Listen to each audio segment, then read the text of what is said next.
जय गुरु। निर्देश उल्लंघन का फल। एक समय श्री श्रीबृहदा अशोक आश्रम में नित्य बैठा करते थे। उनका सानिध्य प्राप्त करने के लिए अनेक कर्मी भी बैठते थे। एक दिन त्रिपुरा के एक प्रवीण शर्मा श्री शुभ्रांशु शेखर मिश्र वहां पर बैठे थे। श्री श्रीबृहदा की तरफ थोड़ी देर तक टकटकी नजरों से देखने के बाद बोले कि सुनो, आज तुम जीप गाड़ी कभी नहीं चलेगा और न कभी उस पर बैठना ही। यदि शहर में कहीं जाने की जरूरत पड़ी तो एम्बेसडर गाड़ी से जाने, पर आज से 5 वर्षों तक अगरतला शहर से बाहर नहीं जाना। ये बात कहने के समय श्री रामाशंकर दा भी वहां पर उपस्थित थे। इसके कुछ वर्षों बाद श्री श्रीबृहदा के आदेश से रामाशंकर दा उत्सव में सम्मिलित होने के लिए त्रिपुरा गए।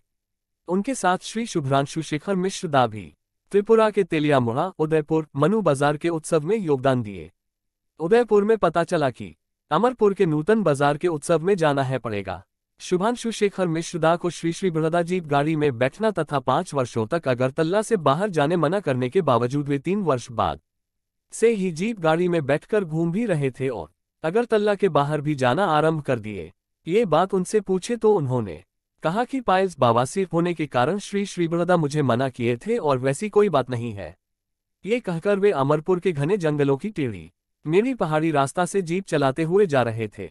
अमरपुर से 4-5 किलोमीटर दूर जाने के बाद गाड़ी दुर्घटनाग्रस्त हो गई। गाड़ी में कई लोग थे, सभी इस दुर्घटना में जख्मी हुए थे, परंतु श्री सुधांशु शेखर मिश्र दा पूरे खून से लथपथ थे। कुछ ही देर में एक CRPF की गाड़ी सभी लोगों को अमरपुर के अस्पताल में ले गई। श्री शुभ्रांशु शेखर मिश्रा बेहोश अवस्था में अस्पताल में थे। थोड़ी देर के लिए होश में आने पर वे रामाशंकर दा से बातचीत के क्रम में बोले कि महामानव के किसी भी बात को साधारण बुद्धि विवेचना से विचार नहीं करना चाहिए। श्री श्रीबृहदा की बात को अपनी बुद्धि विवेचना के अनुसार मानकर चलने के कारण ही अपना सर्वनाश कर लिया। इतना कहने के बाद वे और कुछ नहीं बोल पाए। 7 जनवरी 2020 से। जय गुरु।